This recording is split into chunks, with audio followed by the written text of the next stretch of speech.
Hello everyone. आज हम बात करेंगे सेल्फ लव बुक की और जिसका अभी 14 नंबर अध्याय चल रहा है, जिसका नाम है स्वयं को प्रेम करना। आपके दूसरे सप्ताह की ये समीक्षा है। देखते हैं लेखिका जी क्या कहना चाहती हैं। आज आप मिरर उरक में अपनी प्रगति की समीक्षा करेंगे और जीवन यात्रा में स्वयं को अधिक समय और प्रोत्साहन देना सीखेंगे। आपने देखा है कि कैसे आपका आईना आपकी कही बातों और आपके किए कामों के प्रति आपको और अधिक जागरूक करने में मदद करता है। आप उन चीज़ों को जाने देना सीख रहे हैं जो आपके लिए अच्छी नहीं है। आप अपनी सेल्फ टॉक्स जो स्वयं से की गई बात होती हैं, उनके प्रति जागरूक हो रहे हैं। आप अपने कहे शब्दों को ध्यान से सुनकर उन्हें सकारात्मक अफ़र्मेशन में बदलना सीख रहे हैं। आप अपने भीतर के आलोचक को एक प्रशंसक के रूप में बदलना भी सीख रहे हैं, जो आपके प्रयासों और बदलाव के लिए प्रतिबद्धता की प्रशंसा करेगा। यह सब आपके लिए बहुत अच्छा है। आपका भीतरी बच्चा पिछले 2 सप्ताहों में अभ्यासों का विषय था और आपने बहादुरी से दोनों का सामना किया। खुद की एक बड़ी-सी जय-जयकार करें। आपने अपने भीतर के बच्चे को अपना परिचय दिया और अब आप समझने लगे हैं कि ये नन्हा-सा जीव क्या महसूस करता है। आपको इस बच्चे को अपनी बाहों में लेकर यह समझाने का समय भी मिल रहा है कि यह कितना सुरक्षित है और आप उसे कितना प्रेम करते हैं। मुझे आप पर बहुत गर्व है कि आपने स्वयं को प्रेम करने की ओर इतना बड़ा कदम उठाया है। इन पहले 14 अभ्यासों के बाद आप सीख रहे हैं कि कैसे आपका शरीर आपके अंदरूनी विचारों और धारणाओं को प्रतिबिंबित करता है। आप अपने शरीर के संदेशों पर ध्यान देने लगे हैं। आप अपने शरीर को वह प्रेम भरा पोषण देने लगे हैं, जिसकी उसे आवश्यकता है। उत्साहवर्धक विचार और सकारात्मक अफ़र्मेशंस। आप यह भी देख रहे हैं कि आप कितना अच्छा महसूस कर सकते हैं जब आप अपनी सच्ची भावनाएँ व्यक्त करते हैं, भले ही वे नकारात्मक हों। आपको उस मेहनत के लिए और उन अभ्यासों के लिए भी स्वयं को बधाई देनी चाहिए, जो आप दूसरों के प्रति अपने क्रोध को समाप्त करने के लिए कर रहे हैं। यह ऐसा उपचारात्मक अनुभव है, जो वास्तव में आपका जीवन बदल सकता है। अपने डर को समझकर और मिरर वर्क के दौरान उसे संबोधित करके आपने इस सप्ताह एक और महत्वपूर्ण पाठ सीखा है। आप स्वयं अपना डर नहीं हैं, डर सिर्फ आपके मन की एक कमजोरी है। आपके पास हमेशा प्रेम और डर के बीच एक विकल्प होता है। लेखिका कहते हैं, आपने इस सप्ताह मेरे एक पसंदीदा सिद्धांत का अभ्यास भी किया है। आप जैसे अपने दिन की शुरुआत करते हैं, अक्सर वैसे ही आपका जीवन जी लेते हैं। मुझे यह जानकर बहुत खुशी हो रही है कि आप अपने दिन की शुरुआत प्रेम भरे विचारों के साथ करने का प्रयास कर रहे हैं। यह आपके दिन के बाकी समय के लिए एक सकारात्मक टोन सेट करता है। आपने देखा कि सिर्फ 14 दिनों में आपने कितना कुछ सीख लिया है।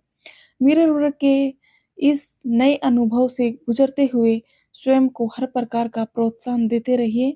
हमेशा जान लीजिए कि मैं आपके साथ हूँ। आइए अफ़र्मेशन करें, मैं यहाँ हूँ। दुनिया ये मिरर वर्क मुझे जो भी अद्भुत चीज़ें सिखा रहा है, उसके प्रति खुला हुआ और ग्रहणशील। आपका 14वें दिन का मिरर वर्क अभ्यास। अपने बचपन के उस समय की एक तस्वीर निकालें जब आप खुश थे या आपके ये फ़ोटो आपके जन्मदिन की हो सकती है या कोई भी फ़ोटो हो सकती है। इस तस्वीर को अपने बाथरूम के आईने पर चिपका दें। उस तस्वीर के जीवंत और खुश बच्चे से बात करें। उस बच्चे को बताएँ कि आपका फिर से वैसा ही महसूस करने का कितना मन होता है।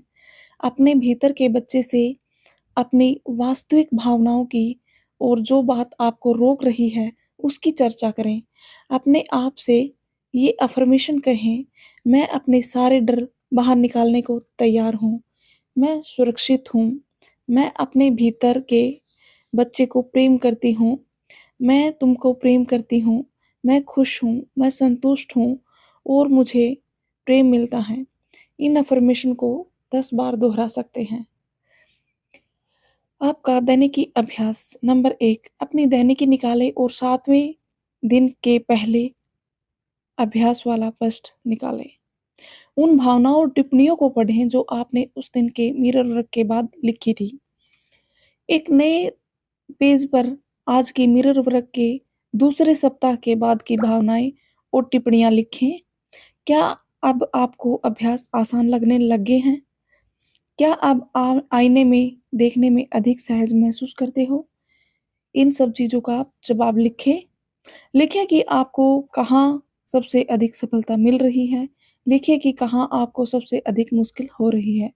उन चीज़ों में आपकी मदद करने के लिए एक नया मिरर वर्क अभ्यास अफ़र्मेशन तैयार करें, जहाँ आपको रुकावट महसूस हो रही है।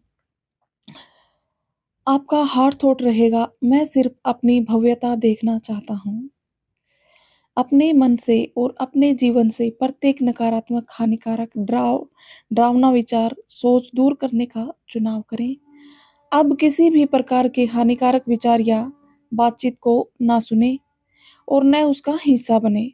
आज आपको कोई नुकसान नहीं पहुंचा सकता, क्योंकि आप चोट खाने में विश्वास करने से मना कर रहे हैं। आप हानिकारक भावनाओं में लिप्त होने से मना कर रहे हैं। चाहे वे कितनी भी उचित प्रतीत हो रही हों, आप हर उस चीज़ से ऊपर उठ रहे हैं, जो आपको नाराज़ या भयभीत करने की कोशिश करती है। हानिकारक विचारों का आपके ऊपर कोई प्रभाव नहीं हो रहा है। आप सिर्फ़ वह कह रहे हैं और सोच रहे हैं, जो आप अपने जीवन में चाहते हैं। आपके लिए जो भी करना आवश्यक है, उसके लिए आप स्वयं को पर्याप्त हैं, स्वयं ही पर्याप्त हैं। आप उस शक्ति के साथ एकाकार हैं, जिसने आपको बनाया है। आप सुरक्षित हैं, आपकी दुनिया में सब बेस्ट है। आपका 14वें दिन का मेडिटेशन, अपनी शक्ति को महसूस कीजिए। आँखें बंद करके बैठ जाइए या लेट जाइए और मेरी आवाज़ को ध्यान से सुनिए। इस नए दिन का खुली बाहों और प्रेम के साथ स्वागत करें। अपनी शक्ति को महसूस करें, अपनी साँस की शक्ति को महसूस करें, अपनी आवाज़ की शक्ति को महसूस करें, अपने प्रेम की शक्ति को महसूस करें, अपनी क्षमाशीलता की शक्ति को महसूस करें, अपनी बदलने की इच्छा को महसूस करें। आप सुंदर हैं, आप एक दिव्य भव्य जीव हैं, आप सब अच्छी चीज़ों के अधिकारी हैं, कुछ नहीं, सब अच्छी चीज़ों के। अपनी शक्ति को महसूस करें और उसके साथ शांति से रहें, क्योंकि आप सुरक्षित हैं।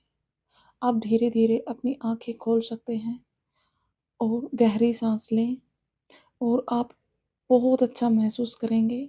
आपको एकदम शांति मिलेगी। आप इसको सोते टाइम करें। अगर आपको दिन में लेसन की प्रैक्टिस करनी है, तो आप लिख सकते हैं आपका ना दैनिकी अभ्यास तो दिन में करें और रात को ये सुनकर सो सकते हैं। आप जब सुबह उठोगे तो भी बहुत अच्छा फ़ील होगा आपको। हमारी वीडियो में अंत तक बने रहने के लिए बहुत-बहुत धन्यवाद। Thank you so much.